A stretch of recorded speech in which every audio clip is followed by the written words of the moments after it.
ना? तो उसमें हम लोगों ने पढ़ा था कि किन-किन लोगों से हम अपने गुप्त योजनाओं को, है ना? किनके साथ साझा करना चाहिए और किस स्थान विशेष पे साझा करना चाहिए, डिस्कशन करना चाहिए। वहाँ पे हम लोगों ने देखा था और साथ ही साथ ये भी देखा था कि अलग-अलग आचार्यों का क्या इस पे अपना विचार है ना? उनका क्या ओपिनियन है ना? तो इन्हीं में से हम लोगों ने एक तो भारद्वाज ऋषि का देखा था। भारद्वाज ऋषि का क्या मत है, दीपिका? हुँ, भारद्वाज ऋषि क्या कहते हैं? उनका क्या अपना खुद का एक फिलॉसफी है? क्या सिद्धांत है उनका मंत्राधिकार को लेकर? हाँ, दीपिका? दीपिका आप सुन पा रहे हो? मेरी आवाज़ आ रही है आप सबको? जी सर, आ रही है आपकी आवाज़। अच्छा शायद दीपिका नहीं तो बताओ, भारद्वाज ऋषि ने क्या कहा था मंत्राधिकार को लेकर? क्या उनका फ़ॉर्मूलाज़ था? क्या फ़ॉर्मूला है, सूत्र क्या है? वो क्या कहते हैं? हुँ, सर मैंने तो कल क्लास नहीं ली थी, सॉरी मुझे नहीं पता। क्यों? कहाँ थे आप? सर मैं ना बिल बना रही थी और उसको बनाने के चक्कर में मैं भूल गई कि क्लास भी क्या लेनी है। क्या बना रहे थे? सर बिल बना रही थी जीएसटी बिल और उसके चक्कर में मैं भूल और गई। कितना पैसा आ रहा है कि जीएसटी बिल बनाना पड़ रहा है आपको? हैं? सर मेरी कंपनी है तो सर जीएसटी तो लगता ही है ना। कौन-सी कंपनी है आपकी? सर मैन्युफैक्चरिंग की है, अच्छा, श्रीलंका कर। अच्छा, वेरी गुड, बहुत बढ़िया। तो सर कल वही के लिए मैं अभी भी वही कर रही थी पर मैंने आज याद रखा था कि मुझे क्लास लेनी है। अच्छा, चलो जो क्लास छूटा है उसको कवर करना। हाँ, इला बताओ, भारद्वाज ऋषि ने क्या फॉर्मूला दिया था मंत्राधिकार को लेकर? हाँ, इला जी सर। हाँ बताओ एक ही क्या? व्यक्ति सब काम को कर सकता है, उनका ये मत था। अच्छा, इनके मत का खंडन किसने किया था? किस आचार्य ने इनके मत का खंडन किया था और उन्होंने क्या आचार्य बताया? आचार्य हाँ, विशालाक्ष। हाँ वो क्या कहते हैं?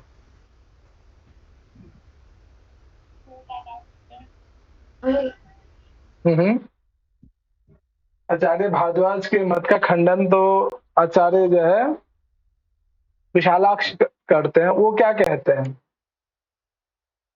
हम्म, भूल गए? इसने पढ़ा नहीं है ना? ये जो लाइन है, हाँ ये लाइन, ये जो है विशालाक्ष का है ना? वो हाँ कहते हैं ना सर, कि यहाँ पे हाँ जो राज कार्य है वो राजा का अकेले करने का कार्य नहीं है, किसी के साथ हाँ मिल के करना चाहिए। हाँ इसलिए राजा को गलती हो सकता है, तो राजा मतलब उसका जो अ, विद्वदोषी मतलब जो ज्ञान विद्वद है, ज्ञान हम्म जो राज कार्यों में मतलब ज्ञानी है, प्रोक्तवान हम्म है, उसका साथ परामर्श करेगा। बिल्कुल ऐसे ठीक है। बच्चा सभी को ध्यान रखा करो किसका क्या मतलब डिसीजन है या क्या उनका मत है, प्रिंसिपल्स क्या है ना? तो भारद्वाज ऋषि ने कहा था कि देखो सबसे बढ़िया है कि राजा को अकेले ही फैसला लेना चाहिए, अकेले ही गुप्त योजनाओं को बनाना चाहिए। लेकिन इस पे जो है विशालाक्ष नामक जो ऋषि है इनके मत का खंडन करते हैं, है ना? वो कहते हैं कि अकेले पॉसिबल ही नहीं है एक राजा के लिए, है ना?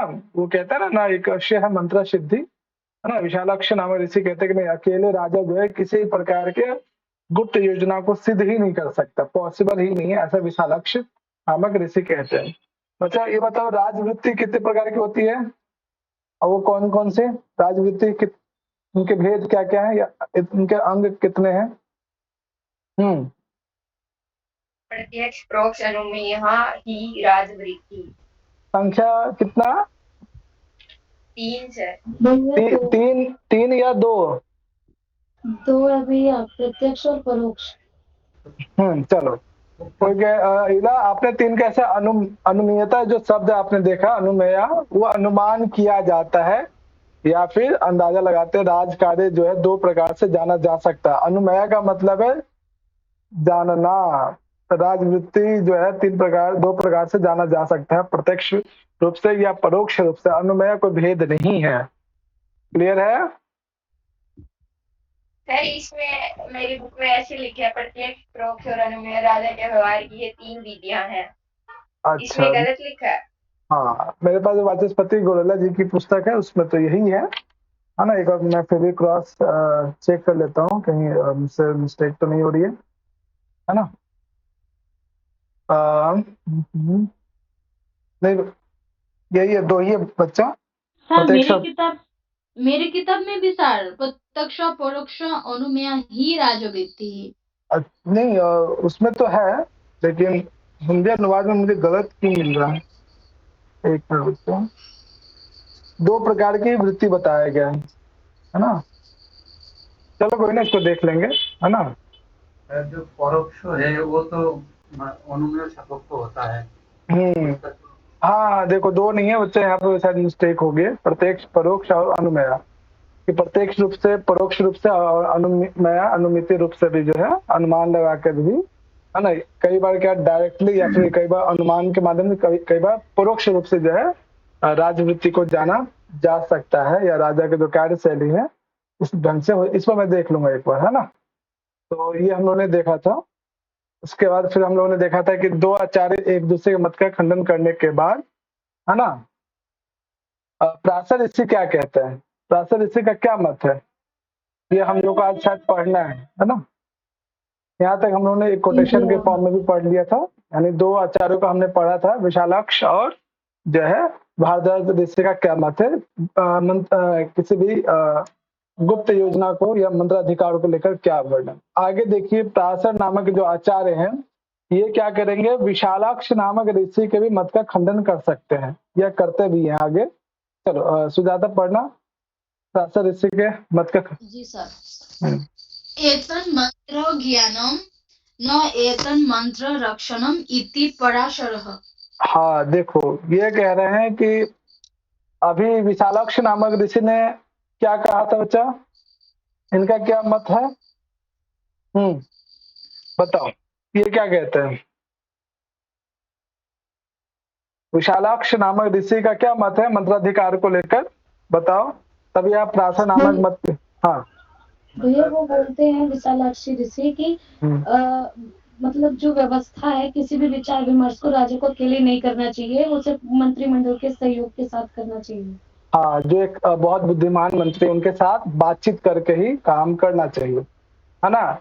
तो इस पे प्रासर ऋषि कहते हैं कि नहीं, है ना, कि एक राजा को कभी भी जो है उनसे जो अपने मंत्री परिषद के लोगों से जो है ना, नहीं बात करना चाहिए। क्यों? इसके पीछे का रीजन कहते हैं एतत् मंत्र ज्ञानम, है ना। कि ठीक है, प्रासर ऋषि कह रहे ठीक है कि जो विशालाक्ष नामक ऋषि ने कहा कि राजा को अपने मंत्री परिषदों के सहयोग से कार्य करना चाहिए, है ना। ठीक है, कह रहे कि विशालाक्ष ऋषि ने कहा कि एतत् मंत्र ज्ञानम, ठीक है कि राजा जो अपने मंत्रियों के सहयोग से जो है कार्य योजना को बना सकता है, लेकिन भले जो है मंत्र ज्ञान, भले किसी भी कार्य की सिद्धि, किसी भी कार्य का ज्ञान तो हो जाएगा इजली कि इस कार्य को, इस योजना को किस प्रकार से करें, इसका ज्ञान तो ठीक है मंत्रि परिषदों के सहयोग से तो हो जाएगा, लेकिन न एतत् मंत्र रक्षणम इति, है ना। लेकिन वो कार्य या वो मंत्र जो है गुप्त कार्य या गुप्त योजना, उसकी पूर्ण रूप से रक्षा या सुरक्षा हो नहीं सकती। कभी ना कभी कोई ना कोई मंत्री परिषद अपने किसी न किसी रिलेटिव को, अपने किसी न किसी दोस्त को, यानी किसी न किसी से साझा कर सकता है। ये प्रासर ऋषि कह रहे कि ठीक है, विशालाक्ष ऋषि ने कहा कि एक राजा को अपने मंत्री परिषदों के साथ सहयोग के माध्यम से उस कार्य विशेष को करना चाहिए, है ना। ठीक है, राजा को तो ये ज्ञान हो जाएगा, राजा को ये हेल्प तो मिल जाएगा कि मंत्री परिषद का सहयोग मिल रहा, वो कार्य को अच्छे से कर पाएगा, लेकिन पूर्ण रूप से उस गुप्त कार्य को गुप्त बना के रखा जाए ये संभावना नहीं बनता है। यही कह रहे हैं कि मंत्र का ज्ञान तो हो जाएगा, लेकिन मंत्र की जो रक्षा है संभव नहीं हो पाता है। ये ऐसा पराशर नामक ऋषि कहते हैं। यानी कि भले मंत्रिपरिषद के लोगों ने राजा के कार्यों में, राजा के गुप्त कार्यों में अपना सहयोग जरूर दिया, हेल्प जरूर किया, लेकिन ये जरूरी नहीं है कि वो जो मंत्रिपरिषद के जो लोग हैं, जो राजा के साथ थे, वो भविष्य में किसी को बताएंगे नहीं, ऐसा कोई संभावना नहीं बनता है ना। ये किसका कथन बच्चा? पराशर ऋषि का। अब इसमें क्या प्रश्न आ सकता है? ये कोटेशन आपको दे दे, एतत् मंत्र ज्ञानम न एतत् मंत्र रक्षणम भवति इति कह कथ्यते। है ऐसा कौन कहता है? इति पराशरः ऋषि कथ्यते। सम्यक बच्चा, क्लियर है ये कथन? जी मतलब भैया। कई बार क्या होता है कि किसी दोस्त को आपने कहा है कि चलो ये बात को तुम हम लोग कुछ प्लान कर रहे हैं एग्जाम को लेकर या कुछ भी, है ना, इंटरनल एग्जाम या एक्सटर्नल एग्जाम को लेकर, कि चलो ये बात तुम किसी को बोलना मत, है ना, और हम लोग डिस्कशन करेंगे कैसे इस चैप्टर को कंप्लीट करना है या कैसे इस एग्जाम को क्लियर करना है। आपस में डिस्कशन तो करते हैं, लेकिन कंफर्म नहीं कि वो आपकी योजना को, आपके स्ट्रैटेजी को किसी दूसरे से साझा करेगा कि नहीं करेगा, ये 100% नहीं कह सकते। इसी चीज को यहाँ पे पराशर ऋषि भी कहते हैं, है ना। अब देखो यहाँ पे, तब पराशर ऋषि क्या उपाय देते हैं? तो कहते हैं कि ठीक है, विशालाक्ष नाम ऋषि ने जो कहा वो तो बिल्कुल ठीक नहीं है इनके अनुसार, पराशर ऋषि के अनुसार। अब पराशर ऋषि अपना एक सिद्धांत देते हैं, एक प्रिंसिपल्स देते हैं। वो क्या देते हैं कि देखो, राजा को यदि कोई गुप्त योजना या कोई गुप्त कार्य करना है ना, तो कभी भी मंत्री परिषदों से डायरेक्ट उसके बारे में बात नहीं करना है। घुमा फिरा के जो है उस कार्य की योजना के बारे में जान लेना चाहिए, लेकिन कभी भी डायरेक्टली नहीं। कई बार आप लोग भी क्या करते हैं, कोई बात यदि किसी अपने माता पिता को बताना होता है या किसी दोस्तों को बताना, कभी डायरेक्टली नहीं कहा। आपको पता है डायरेक्टली कहेंगे तो घर वालों को पता चल जाएगा, मुझे जाने नहीं दिया जाएगा। तो संक्षेप में घुमा फिरा के आप लोग उस बात को कहते हैं। ऐसा किया है कभी आप लोगों ने? जी भैया, है ना। किया है। तो सेम चीज यहाँ पे पराशर ऋषि का भी वही मत है कि यदि राजा को किसी भी काम के बारे में अगर एडवाइस चाहिए अपने मंत्री परिषदों से, तो कभी भी मंत्री परिषद के लोगों को डायरेक्टली अपने मूल योजना के बारे में कभी ना बताएं, है ना। उनसे बस ऐसे पूछेगा, चलो हम सोच रहे कुछ इस काम को इस तरह से, इस काम को कैसे किया जाए, है ना, मतलब पजल्स में, जिसको कहते हैं पजल्स में पूछना, है ना, मतलब डायरेक्टली ना पूछना, लेकिन वो काम भी राजा उस मंत्री परिषद के सहयोग से करवा लेता है ना। इससे क्या होता है कि मंत्री परिषद को भी वो गुप्त योजना के बारे में पता नहीं चल पाता है, साथ ही साथ राजा का कार्य भी हो जाता है। ये पराशर ऋषि का सारांश है। जो नीचे वाला जो लाइन है आप वही पढ़ेंगे, इसका भाव यही है ना। चलो ज्यादा पढ़ना। जी सर। हाँ, यदस्य कार्यम अभिप्रेतम तत्प्रतिरूपकम मंत्रिणः पृच्छेत् कार्यम इदम एवं आसीत् एवं वा यदि भवेत् तत् कथं कर्तव्यम् इति। हाँ, देखो इसमें क्या कहा जा रहा है कि यदस्य कार्यम अभिप्रेतम, यदि मान लीजिए राजा को किसी भी काम में सलाह चाहिए अपने मंत्री परिषद से, तो क्या करने, तत्प्रतिरूपकम, उसी काम के समान। मान लीजिए किसी राजा को गुप्त योजना बना रहा है ना, तो कभी भी मंत्री परिषद से उस मूल कार्य के बारे में कभी ना डिस्कशन करें। हमेशा तत्प्रतिरूपकम, उसी के समान कोई दूसरे कार्य के बारे में राजा मंत्रियों से शिक्षित पूछना चाहिए। मतलब ये कहने का मतलब, कभी भी अपने मूल योजना को, है ना, अपनी मंत्री परिषद से डिस्कशन ना करे, है ना, कोई एडवाइस ना ले, उस मूल योजना के जैसा ही, है ना, कोई दूसरे काम को आधार बनाकर मंत्रियों से सलाह पूछना चाहिए या फिर उनसे एडवाइस लेना चाहिए, है ना। कार्यम इदम एव आसितम एवं वा यदि भवे तद कथम कर्तव्यम इति। तो राजा को एक एग्जाम्पल के थ्रू बोलना चाहिए मंत्री को कि भविष्य में, ये भूतकाल में किसी राजा ने इस काम को ऐसे किया था, तो बताओ कि हम लोग इस काम को कैसे कर सकते हैं, है ना। तो ये कह रहे हैं कि यदि भवे तथम कथम कर्तव्यम, तो एग्जाम्पल, या तो राजा को इनडायरेक्टली अपने मंत्री परिषद के लोगों से डिस्कशन करे, या कोई ऐसा एग्जाम्पल के माध्यम से पूछे अच्छा फलना राजा ने इस काम को ऐसे किया था, तो बताओ हम लोग इस काम को कैसे करें, हमें कैसे करना चाहिए, है ना। तो कभी भी मंत्री राजा को अपने मंत्री परिषद के जो भी सदस्य हैं, है ना, उनसे कभी भी डायरेक्टली किसी भी कार्य के लिए, वो कार्य कैसा, ये जो गुप्त कार्य है, कोई गुप्त योजना है, उनके बारे में कभी भी जो है मूल रूप से डायरेक्टली ना पूछे, कुछ न कुछ एग्जाम्पल के माध्यम से पूछे। इससे क्या होता है कि राजा के जो मूल योजना है, मूल जो कार्य, ये जो है राजा तक ही सीमित रहते हैं, सामने वाले को भी पता नहीं चलता और राजा का कार्य भी हो जाता है। ये चीज समझ में आ रहा है कि प्रासद ऋषि का क्या कथन है, प्रासद ऋषि क्या कहना चाह रहे हैं। अच्छा, है ना। जी भैया तो समझ आ रहा है। इस टेक्निक का यूज आप लोग भी कई बार अपने जीवन में करते भी हैं, है ना। यदि कोई किसी से काम करवाना है ना, लेकिन आप हाँ बोलो इनडायरेक्टली जान लेना, मतलब किसी हाँ, से जो ठीक है कि गलती है, हाँ बिल्कुल करना अच्छा होगा कि बुरा होगा। हाँ, तो हर कोई जो है अपनी लाइफ में कहीं ना कहीं इस टेक्निक का यूज आप लोगों ने किया भी होगा, है ना, कि उनसे मैं अपने मन की बात मतलब अपने काम को करवा भी लूं और सामने वाले को पता भी ना चले कि आप किस मिशन पे हैं, है ना। तो ये इससे मेरे ना मन में एक एग्जाम्पल आ रहा है यहाँ पे कि जो हाँ। रामानंद सागर जी ने रामायण बनाई है, हाँ। उससे पहले उन्होंने उस रामायण के पात्रों का चयन करने के लिए विक्रम बेताल सीरियल बनाया था, हाँ। ताकि वो सही पात्रों का चयन कर सके रामायण के लिए। और उन्होंने ये बात अब बताई, मतलब सोचो। पात्रों का चयन करने के बाद विक्रम बेताल के पात्र। हाँ, सोचो कि उन्होंने इस कार्य योजना को मन में सोचा होगा, फिर किसी को डायरेक्टली नहीं बताया है ना। तो कई राज छिपे होते हैं लोगों के मन में, है ना, जी जो भैया। समय आने पे पता चलता है ना। तो बच्चा ये बताओ कि प्रासद ऋषि ने ऐसा क्यों कहा, ऐसा क्यों करने को कहा, इसके पीछे का क्या लॉजिक है। अगर किसी से हाँ बोलो जी भैया, ताकि जो राजा की सुरक्षा भी बनी रहेगी, और जो मूल बात है, जब तक वो कार्य सिद्ध नहीं होगा, किसी को पता भी नहीं चलेगा, कार्य सिद्ध हो जाएगा, उसमें विघ्न भी नहीं आएगा। एग्जैक्टली।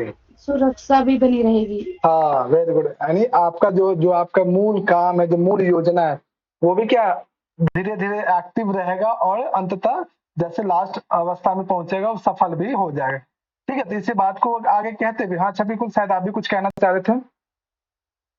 हाँ यही बात बोलना चाह रहा हूँ, तो बोल दिया। हाँ ग्रेट, है ना।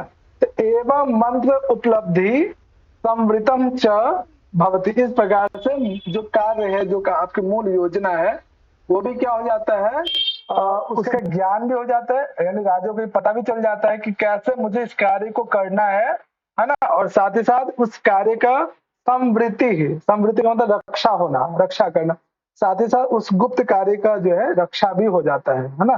तो बच्चा इसमें ये भी ध्यान रखना, ये जो कोटेशन है नीचे वाला बहुत इंपॉर्टेंट, ये कोटेशन या प्रासद ऋषि का कथन या विशालाक्ष नामक ऋषि का कथन या फिर भारद्वाज ऋषि का जो कथन है ना, वो सब ध्यान रखिएगा। क्लियर है बच्चा यहाँ तक, किसी को कोई समस्या। जी भैया क्लियर है। क्लियर है ना। अब यहाँ पे है ना, आपने किसका किसका सुना, भारद्वाज ऋषि का सुना, विशालाक्ष नामक ऋषि का सुना, प्रासद ऋषि का सुना, तीन ऋषियों का आपने अलग अलग जो है वो मत सुना। अब यहाँ पे कौटिल्य आचार्य का जो है ना एंट्री हो जाता है। अब कौटिल्य आचार्य बताओ बिल्कुल इन तीनों से अलग होगा, है ना। ये जो है बीच में एक आचार्य और आते हैं, है ना, पिशुन। तो इनका मैंने इसमें अपडेट नहीं किया था, है ना, तो मुझे कुछ खास लगा नहीं, इसलिए मैंने वो छोड़ दिया था। ठीक है बच्चा, तो जो जो इम्पोर्टेंट लगा उसका ही मैंने यहाँ पे दिया है ना। तो जितने भी आचार्य हैं, चाहे भारद्वाज ऋषि हो या फिर विशालाक्ष नामक ऋषि हो या प्रासद या पिशुन, है ना, पिशुन आचार्य का दूसरा नाम नारद भी है ना, ध्यान रखिएगा। चलो देखो यहाँ पे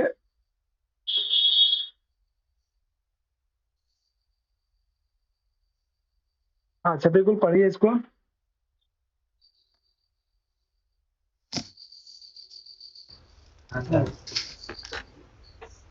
न इति कौटिल्यः मंत्रिभिः त्रिभिः च चतुर्भिः वा सह मंत्रयेत्।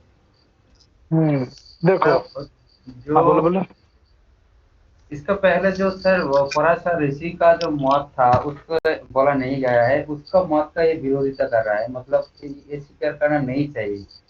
तो सर वो तो छूट गया, आप तो नहीं, मतलब ये तो पढ़ाया नहीं गया। हाँ वो तो छूट गया, ठीक, वो इम्पोर्टेंट हाँ, नहीं था इसलिए फिर मैंने ऐड नहीं किया था आप लोग को। हाँ तो उसको भी बोला कौटिल्य जी ने, ये स्वीकार ये ठीक नहीं है, ये माना नहीं जाएगा। मंत्री को त्रिभी चतुर्भी मतलब 3 अथवा 4 मंत्री का साथ परामर्श करना चाहिए एक राजा को। हाँ देखो, वेरी गुड छपिकुल। यहाँ पे कौटिल्य ने जितने भी आचार्य थे, है ना, म्यूट कर लीजिएगा सुजाता, आवाज आ रही है।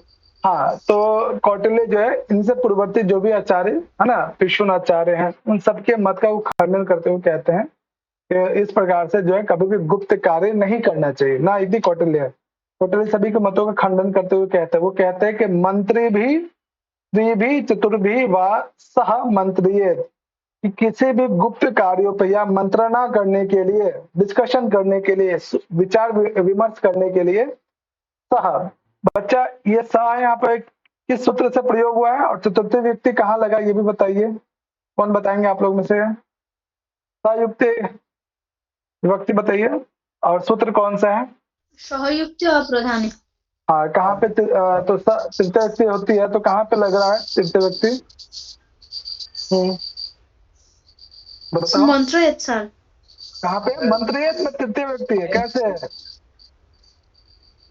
हाँ, ध्यान से देखो, ये तो एक क्रिया है बच्चा। सर मंत्री भी त्रिभी चतुर्भीर्वा। हाँ, मंत्री भी त्रिभी चतुर्भी, है ना, 3 मंत्रियों या 4 मंत्रियों के साथ, है ना, जो आपने किस वचन में बच्चा, तृतीय व्यक्ति किस वचन में है? चतुर्भी या त्रिभी या मंत्री भी, बहुवचन, वेरी गुड, है ना बच्चा, चलो बहुत अच्छे। तो देखो यहाँ पे कौटिल्य आचार्य कहते हैं कि एक राजा को 3 या 4 मंत्रियों के साथ बैठकर जो है डिस्कशन करना चाहिए, विचार विमर्श करना चाहिए। ये कौन कहते हैं? कौटिल्य। 3 और 4, हाँ 3 और 4 कहने के पीछे का क्यों, इसका क्या रीजन और लॉजिक है? तो बारी बारी से वो कहते हैं कि हाँ म्यूट करना। चलो, राजा यदि सिर्फ और सिर्फ मान लीजिए कोई राजा जो है यदि सिर्फ एक मंत्री से डिस्कशन करेगा तो इसका क्या असर हो सकता है, इसका क्या निगेटिव इम्पैक्ट पड़ेगा राजा पर? यदि किसी न किसी पूरे मंत्री परिषद में से सिर्फ एक से डिस्कशन करे, एक से सलाह लेगा, तो क्या इसका निगेटिव इम्पैक्ट पड़ेगा बच्चे, बताओ कौन बताएंगे? भैया वो पहली बात तो वो मंत्री अपने आप को ज्यादा इम्पोर्टेंट सोचेगा, अभिमान आ जाएगा उसके अंदर, वो सोचेगा मैं नहीं रहूंगा तो राजा काम नहीं चलेगा। दूसरा उसके अंदर ये भी चीज आ सकती है कि अगर उसके अंदर लालच आ जाए या कुछ आ जाए तो वो ये सोच सकता है कि किसी भी तरीके से ना राजा को साफ किया जाए और इसका जो खजाना है, जो इसकी सत्ता है, वो मैं अपने कब्जे में करूँ। ये भी हो सकता है। बहुत बढ़िया, बहुत बढ़िया। अब चलो आप लोग समझ रहे हो ना? हाँ, अगर किसी एक इंसान को ही इम्पोर्टेंस दिया जाए किसी भी क्षेत्र में, है ना, किसी भी क्षेत्र हो सकता है, एजुकेशन हो सकता है, कोई गवर्नमेंट पॉलिसी हो सकता है, कुछ भी, यदि कोई बहुत बड़े पोस्ट पे बैठा इंसान अपने से नीचे यानी अपने अंडर जो भी उनके अंडर काम कर उनमें से सिर्फ एक को इम्पोर्टेंस देगा तो उस इंसान का राजा के ऊपर ज्यादा अधिकार हो जाता है ना। तो कुछ भी सलाह देगा तो राजा आंख बंद करके उसको फॉलो करेगा, है ना। तो इसलिए वो कौटिल्य आचार्य कहते हैं कि 3 या 4 मंत्रियों के साथ राजा को डिस्कशन करना चाहिए। एक के साथ क्यों नहीं करना चाहिए, इसके पीछे का रीजन देते हैं। हाँ, डिम्पल पढ़ना इसको।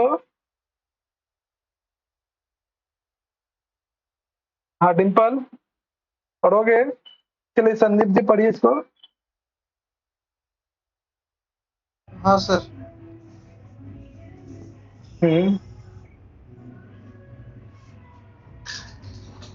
ना इति कौटिल्य, यही है ना सर? हाँ, नहीं नीचे वाला मंत्रे मानः। सर मेरा घर पे आज पूजा है, इतना ये साउंड सिस्टम लगा है ना, बहुत प्रॉब्लम हो रहा है। हाँ, आपके यहाँ तो आज बंगाल में कोई फेस्टिवल होता है ना, आशी के दिन हाँ मैं नाम बोल रहा हूँ। मनुष्य विश्वकर्मा पूजा। मंत्र हाँ हाँ म- सर कौन सा वाला नेक्स्ट वाला है ना? हाँ नेक्स्ट वाला हाँ। मंत्र मंत्र यमान हम्म, एक नार्थ कृच्छेषु हम्म, निश्चयं नाधिगच्छेत् एकश्च मंत्री यथेष्ट मन अवग्रहश्चरति। Very good. क्या कह रहे हैं कि मंत्रियमान ही एकेन, है ना, अर्थकृच्छेषु निश्चयम न अधिगच्छेत। ये कह रहे हैं कि मान लीजिए राजा जो है किसी एक के साथ ही, एकेन है ना अर्थ, किसी एक के साथ ही यदि मंत्रमान है, अगर डिस्कशन करता है, मंत्रणा करता है, विचार विमर्श करता है, तो जरूरी नहीं है कि हर समय जो है वो सामने जो बैठा है एक मंत्री है वो हर प्रॉब्लम को सॉल्यूशन दे पाए। कभी ना कभी ये क्या प्रॉब्लम फंस सकता है। हर कार्य का जो है योजना जरूरी नहीं कि वो निश्चित रूप से वो इसका कुछ ना कुछ उपाय बता ही दे, ये जरूरी नहीं है। अर्थात यदि राजा कोई बहुत गुप्त योजना को या किसी कार्य विशेष को करना चाहता है तो जरूरी नहीं कि हर समय उस मंत्री के पास उसका कुछ ना कुछ उपाय हो, ये जरूरी नहीं है ना। कभी ना कभी जो है वो फंस सकता है। फंसने का मतलब हर समय उस अकेले एक मंत्री के पास उस कार्य का कोई सोल्यूशन नहीं हो सकता है ना। तो ये पहला इसका जो है ना, किसी एक मंत्री के साथ ही हमेशा अगर मंत्रणा करता है तो एक समय ऐसा आएगा जिस समय उसको किसी भी काम का या किसी भी कार्य को या योजना को पूर्ण रूप से करने का उसके पास ऑप्शन नहीं बचेगा, उपाय नहीं सूझेगा, है ना। इसलिए कह रहे हैं कि निश्चयम न अधिगच्छेत, कि निश्चित रूप से हम कह नहीं सकते हैं वो जो मंत्री है अकेले जिसके साथ राजा डिस्कशन करता है वो हर समय उसके पास उपाय या कुछ उपाय उसके मन में आ जाए या समाधान आ जाए, ये निश्चित रूप से नहीं कहा जा सकता, है ना। ये पहला मतलब बताते हैं इसका क्या डिसएडवांटेज है यदि किसी एक के साथ अगर आप डिस्कशन करेंगे तो इसका क्या हानि हो सकता है। दूसरा हानि है कि एकश्च मंत्री यथेष्टम अनवग्रह, है ना। ये कह रहे यदि सिर्फ और सिर्फ किसी एक के साथ ही डिस्कशन करे, जैसे कि संगीता ने भी बताया, यदि हमेशा एक के साथ ही जो है अगर कोई राजा हमेशा बार बार डिस्कशन करेगा, बार बार उसकी सलाह को लेगा, तो धीरे धीरे धीरे धीरे जो मंत्री है राजा के ऊपर हावी होने लगेगा और अनवग्रह, और एक समय आएगा कि वो राजा को हटाकर उस राजा के साथ में अपने आप को सिद्ध कर लेगा, अपने आप को बैठा लेगा, राजा की हर बात को नहीं मानेगा, है ना। और ऐसा कई एग्जाम्पल्स भी हैं कि धीरे धीरे जो है कोई सेवक जो है किसी के यहाँ काम कर रहा था, धीरे धीरे धीरे धीरे धीरे मालिक को हटा के खुद ही उसके जो है पूरी संपत्ति का मालिक बन जाता है। ऐसा आपने मूवीज में भी देखा होगा, रियल लाइफ में भी देखा होगा, है ना। ये किसका कथन है बच्चा, नीचे वाला कथन किसका है, ये कौन कह रहा है? टिल्ले जी। कौटिल्य जी कह रहे हैं, है ना। तो इसलिए कभी हाँ, इसलिए जो है एक किसी एक के साथ डिस्कशन ना करे। कौटिल्य जी मना करते हैं कि किसी दो मंत्रियों के साथ भी डिस्कशन ना करे, या तो 3 या तो 4। ये 2 के साथ डिस्कशन क्यों ना करे, इसके पीछे का क्या लॉजिक है कौटिल्य जी के मन में? वो दोनों दोस्त हो सकते हैं ना, अच्छा, वो दोनों दोस्त हो सकते हैं, हाँ। ये दोनों आपस में जो है सर दो का साथ अगर मंत्रणा करे तो दोनों मिलकर राजा को हटा सकते हैं। एग्जैक्टली, है ना। चलो आप लोग बहुत अच्छे से जासूस बनोगे और अच्छा जो है इसमें कैसे कैसे आप समझ सकते इसमें, है ना। तो कौटिल्य कहते हैं कि देखो 2 के साथ में कभी भी एक राजा को सलाह नहीं लेना चाहिए, क्योंकि ऐसा हो सकता है कि वो दोनों आपस में मिल जाए और राजा कोई जो है हरा दे, है ना। बिल्कुल एग्जैक्टली आप लोग की जो बुद्धि है कौटिल्य जी से मिलता है, इसका मतलब है। चलो अच्छा, यही चीज यहाँ पे भी वो कहते हैं, है ना, जैसे कि आप सभी ने कहा। दीपिका पढ़ना इसको। द्वाभ्याम मंत्र्यमाणो द्वाभ्याम सहताभ्याम गुहाते विगृहीताभ्याम विनाशिते। हाँ, तो देखो क्या क्या कंडीशन हो सकता है। ये कह रहे हैं कौटिल्य आचार्य कि द्वाभ्याम मंत्र्यमाणो हो, है ना। यदि कोई राजा किसी 2 मंत्रियों के साथ मंत्रणा करता है, डिस्कशन करता है, किसी 2 लोगों के साथ ही सिर्फ, है ना, तो क्या क्या कंडीशन बन सकता है कि द्वाभ्याम संहिताभ्याम, पहला कंडीशन हो सकता है वो दोनों आपस में ही मिल जाए, है ना। अब मिलकर अब गुह्यते, राजा को अपने वश में कर ले, राजा को कठपुतली बना ले। पहला कंडीशन ये हो सकता है, ये संभावना बन सकती है। दूसरा क्या हो सकता है, विगृहीताभ्याम विनाश्यते, दूसरा क्या हो सकता है कि दोनों मंत्री ए और बी आपस में ही लड़ने लगे, एक दूसरे के मत को फॉलो ही ना करे, एक दूसरे के जो है आपस में लड़ने लगे। तो क्या वो मंत्रणा, वो जो डिस्कशन फ्रूटफुल होगा, ये लाभदायक होगा क्या? बिल्कुल भी नहीं। तो दो कंडीशन बनता है, या तो दोनों मंत्री आपस में मिलकर राजा को ही हटा दे, राजा को ही कंट्रोल कर ले। दूसरा, वो दोनों आपस में लड़ने लगे। कई बार आपने देखा होगा, है ना, किसी भी फील्ड में कि मान लीजिए 3 4 5 लोगों का ग्रुप है ना, तो उनमें से अगर दो, है ना, ए और बी है ना, तो उन दोनों के आपस में नहीं बनती है ना। सी मान लीजिए कोई राजा है, तो इनको कोई काम के लिए कहता है, तो क्या ए और बी एक दूसरे के मत से सहमत होंगे? कभी नहीं होंगे, है ना। तो दो कंडीशन कौटिल्याचार्य कहते हैं, या तो आपस में मिलकर राजा को हटा लेगा, राजा को वश में कर लेगा, या दोनों आपस में ही लड़ने लगेंगे। तो जिस कारण से मेन जो मोटिव है राजा का वो सफल ही नहीं हो पाएगा। तो ये जो है कहते हैं कौटिल्याचार्य कि एक क्यों ना रखे, दो के साथ डिस्कशन क्यों ना करे, 3 और 4 के साथ ही डिस्कशन क्यों करे, इसके पीछे का क्या लॉजिक है वो अगले जो कोटेशन है वो बताते हैं कि 3 या 4 ही के साथ ही क्यों करना चाहिए, इसके पीछे देखिए। हाँ संदीप जी पढ़िए।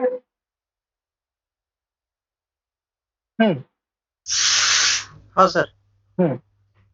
दाभ्यं मंत्रयमान दाभ्यं संहताभ्याम अवगुह्यते विकृतिताभ्यां विनाश्यते त्रिषु चतुर्षु वा नैकान्तं कृच्छेन पद्धते महादोषम उत्पन्नं तु भवति।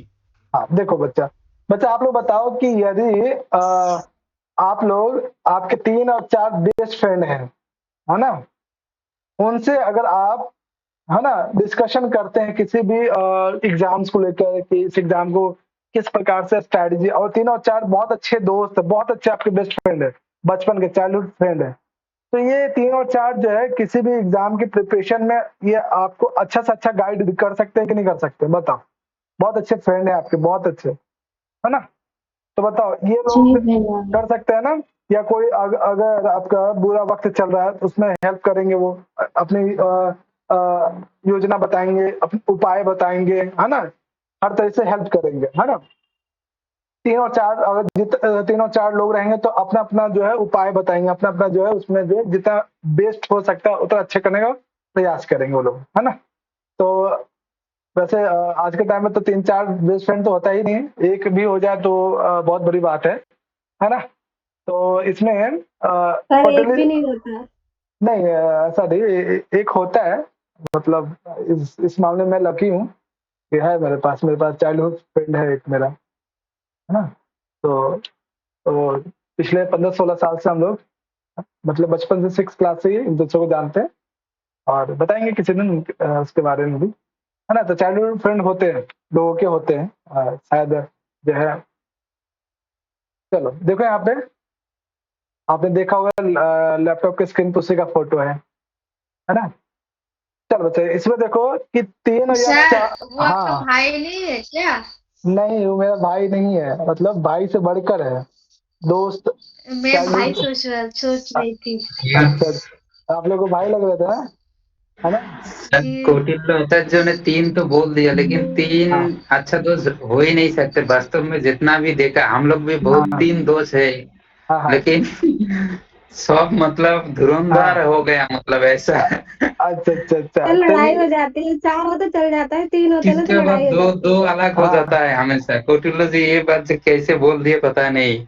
नहीं उन्होंने ऑब्लिक तो लगा है 3 या 4, है ना। 4, हाँ 4 तो हो सकता है। 4 वैसे हमारे यहाँ तो एक कहावत भी है, 3 तिगारा काम बिगारा, मतलब पता नहीं हाँ ये बात तो सही है। तो पता नहीं ये कॉन्सेप्ट किस वजह से आया कि 3 तिगारा काम बिगारा, कुछ हमारे यहाँ भोजपुरी में ये चलता है ना, और कहीं ना कहीं आप लोगों को भी पता होगा। तो यहाँ पे ये वो बात कह रहे हैं, एकदम सही भी है, बात अच्छा अच्छा है। अच्छा, बात सही है। तो लेकिन हमारे फ्रेंड सर्कल में तो 3 लोग हैं, मतलब तो उसमें तो बहुत अच्छी बनती है। जब मैं यहाँ दिल्ली आया था तो 3 ही दोस्त, मतलब अच्छी बॉन्डिंग अभी तक है यहाँ तक, मतलब दिल्ली में जब आया। बाकी जो जिसकी फोटो आपने देखा तो बचपन का ही है, जब मैं बिहार में था तब से ही दोस्ती है। अभी वो इस समय हैदराबाद में है। तो देखो शायद मैं जाऊँ 1-2 महीने बाद हैदराबाद, है ना।